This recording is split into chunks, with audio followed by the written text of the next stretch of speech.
I'm going to talk about ASA's new coming creatures. Firstly, the Filas Suus, which is going to be the island's new art creature, and one I am extremely excited for.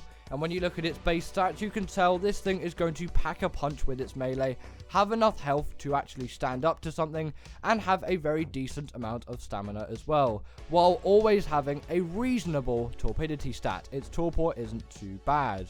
Its left click will deal a bite, which will do 52 base damage and will inflict a bleed.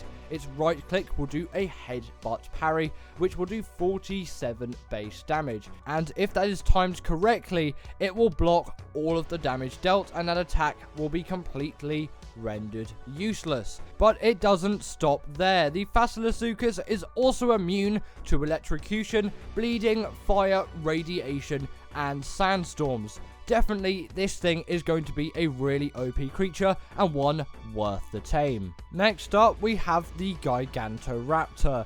And sadly, unlike the Filas Suus, we have significantly less information.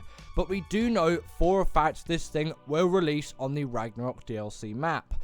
And you'll probably tame one of these things by stealing its eggs from the nest. And we can probably guess what biome it will spawn in. This will probably spawn in the desert biome or lava biomes, as they do seem to be very desert type creatures. But sadly, we don't know anything more than that.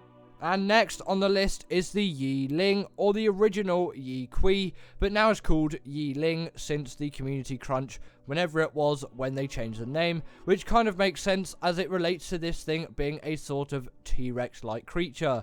And if you read the dossier, it says this thing is a really great hunting mount, and it tends to like smaller prey. So you can probably expect a knockout taming method here, but we don't have anything more than that.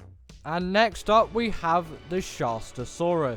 And compared to the others, we have a little bit more information, as the dossier is a lot more descriptive on what this creature actually does. As you can see here, this is going to be an absolute beast of a tame, and actually maybe a passive tame, as it says in the dossier it is very similar to the Ichthyosaurus, except it also says you can mount turrets to this thing, and I think torpedoes too, which is absolutely insane, as no other arc creature at the moment has that ability. And it also says it has echolocation too, so I'm really looking forward to see how that's implemented. 10 creatures you need to tame before ASA comes out. In at number 10 is the Rex. Now the Rex is by far one of the most influential creatures in Ark, and just one of the most influential dinosaurs ever. This thing, when Jurassic Park came out, was an absolute boomtown. The Rex just gained popularity so fast, and now everyone that thinks of dinosaurs will think of the Rex. The Rex is just so iconic. But in terms of its use in Ark, why should you tame one in the game? Firstly, the Rex is just simply a very cool creature and is 100% worth the tame at some point. But in terms of doing bosses with the Rex is an extremely useful creature, as it is very balanced.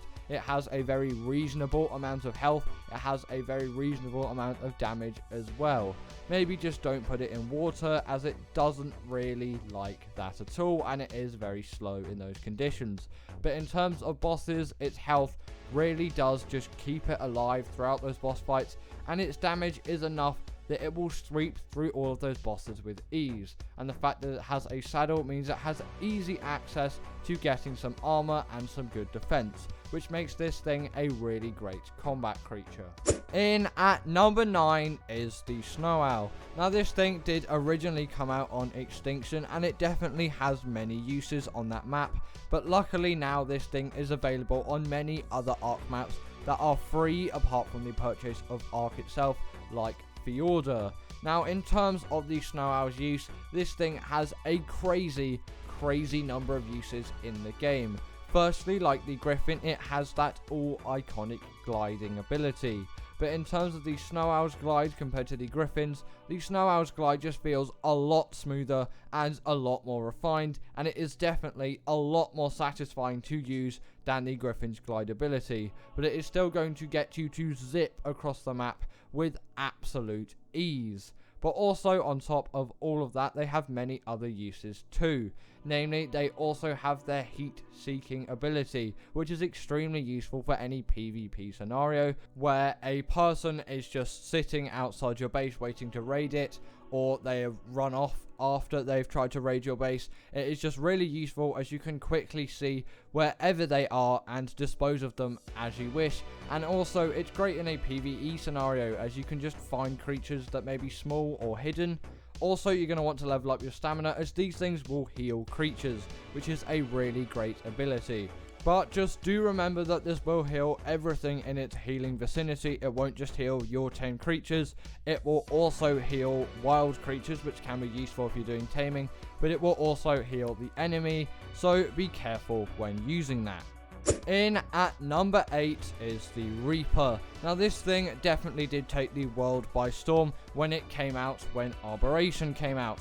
And still to this day, it is an absolutely insane creature that you need to tame at some point. Also, in terms of taming the Reaper now, if you have Genesis Part 2, you can tame the Reaper really easily if you use a tutorial Raasclark made. The Reaper can literally be your first tame on that map. But on all other maps, the Reaper is definitely a difficult tame and shouldn't be one to be underestimated. But once you have one of these things, it is an insanely useful creature. This thing deals a wealth of damage, it can zip across the map with reasonable speed, and it is insanely good at all things combat. And it actually just is pretty decent in all Arboration use cases. This thing is great if you want to go raid rock drake nests, as it has the damage and health to keep up with it. And I think you can even use it in the boss arenas of Arboration, even though you might not be able to. But either way, these things are great boss creatures too, whenever you can actually use them for bosses. The Reaper is definitely a good tame if you can get over the hurdle of actually taming one. In at number 7 is the Deinonychus. Now this thing is available to every player that does have Ark Survival Evolved, as this thing spawns on Valguero, and Valguero is a free map. And also this thing is a reasonably easy tame. It just requires you to steal an egg from a Deinonychus nest and then raise it from there, which actually isn't too bad. You will just need the necessary equipment such as torches and maybe a few weapons so you can actually get out of that situation once you've stolen the egg, as all of those Deinonychuses are going to be running straight for you after you have stolen it. But once tamed, the Deinonychus is an absolutely insane creature that can rip through so many creatures with absolute ease. It can latch on to larger creatures and then deal so much bleed damage, and when they're in packs, they have a pack buff on top of that as well, which is so overpowered. And the fact that that can be used on bosses as well really makes these things one of the best carnivores in Ark in general. Definitely a tame worth getting at some point. Also, on top of all of that, these things have really great mobility, which sometimes is lost in carnivores like the Rex. These things can parkour across the map, they can somewhat glide, and also they are immune to fall damage. What a simply great creature. In at number 6 is the Stalker. Now this thing, when it came out, used to be an absolute marathon to tame, and it still is to this day. But now with the thanks of the Desmodus, these things are a little bit easier, as the Desmodus is a really easy way for harvesting and farming all of those blood bags, which requires to tame yourself a Stalker and also a Desmodus as well. And now blood packs have even more use with the Desmodus, such as being used in sanguine elixirs. Either way, with the Stalker, this creature has absolutely insane mobility. And on Genesis Part 1, this is your only creature that you can really zip around the map on, as flyers are completely banned on Genesis Part 1. They may spawn on the map, Pteranodons do spawn on Genesis Part 1, but you will not be able to ride them in any way. So the Stalker is your only option in Genesis Part 1 to travel around if you are not using transfers. If you are, you could probably use something like rock drakes and Maywings, but that doesn't completely suit Genesis Part 1 completely. But the Stalker definitely does take some time to learn. Its flying can be finicky at first, but once learned, you have earned yourself a significant amount of hexagons as many missions utilize the Bloodstalker, such as the bog races. So if you don't know how to fly a Bloodstalker and you do have access to one, it is a really great shout to get learning how to fly one of these, as they are very useful on other maps like Arboration as well, where there are loads of things to grab onto. Maybe just don't use them on Valguero like I have here. In at number 5 is the Rano Gatha. Now this is accessible to every Ark player as well, as this thing will only spawn on the island and Lost Island in those swamp areas. And what a creature this is, and what a marathon of a tame this creature is. Also, if you did want to tame this creature, you can always look at my tutorial. I will leave a link up here right now. Either way, the Rano Gatha is Ark's most recent addition, and if you did want to know how to tame one briefly, essentially you need to kill a male Rano Gatha, then you will take its pheromone. You'll want to tame yourself a big creature, preferably a Bronto, then find a female Rano Gatha, net gun it, and then deal loads and loads and loads of damage to it until it is almost dead. Then when it comes out of the net, it will impregnate your dino, but make sure to feed your dino that pheromone, otherwise that process won't work. And then your dino will enter a hunger state where you will need to feed it certain items. That isn't necessary, but it is necessary if you want 100% effectiveness. Then Xenomorph style, the Rano Gatha will come straight out of your dinosaur. Sadly, your dinosaur will die, and then you'll have yourself a Rano Gatha baby. In terms of the Rano Gatha's use after you've tamed this thing, this creature is an insanely good flyer. It travels at immense speeds, and it does a wealth of damage, and it has a wealth of abilities. Definitely one to get at some point. In at number 4 is the Kronosaurus. Now again, this is one of Ark's most recent additions as well, being the second most recent creature that has been added to Ark Survival Evolved. And when this thing was added to the game, it was an absolute hit. This creature is essentially the Giga, but better in every way that the Giga couldn't be. Firstly, this thing doesn't have a rage meter, which takes a lot of stress away from using the creature. Also, the Kronosaurus has a much better amount of movement. This thing actually moves at a reasonable speed, and its stamina isn't so low you have to stop every 5 seconds to regen your stamina. Also, on top of that, the Kronosaurus, when in a blood rage, will deal even more damage than the Giga, and its health is pretty much equivalent. The Kronosaurus does have a very interesting taming method though, and will require no tranks whatsoever. Essentially, you'll need to find one. I'd recommend finding one in the Highlands biome of Raasclark. Don't even bother trying to find one on the island, as these things are extremely rare on that map. Then once you found one, you need to drag dead dinos to it, and it will eat it. You'll probably want to wear ghillie as to not spook it, but that is a somewhat unnecessary step. Then once that stage is done, it will allow you to ride it, and then you can go around on your Kronosaurus and absolutely decimate everything until that taming bar has reached 100%, and then you have yourself a really great carnivore. In at number 3 is the Rock Drake. Now, like the Reaper, this thing was first introduced on Arboration, but now can be found on many other maps such as Crystal Isles, where you will find their nests. And now these things are a lot more accessible to the general public, and I'm so glad they are, as the Rock Drake is one of the best creatures in Ark by far. These things have an insane ability, which is their gliding ability, also shared by the likes of the Maywing.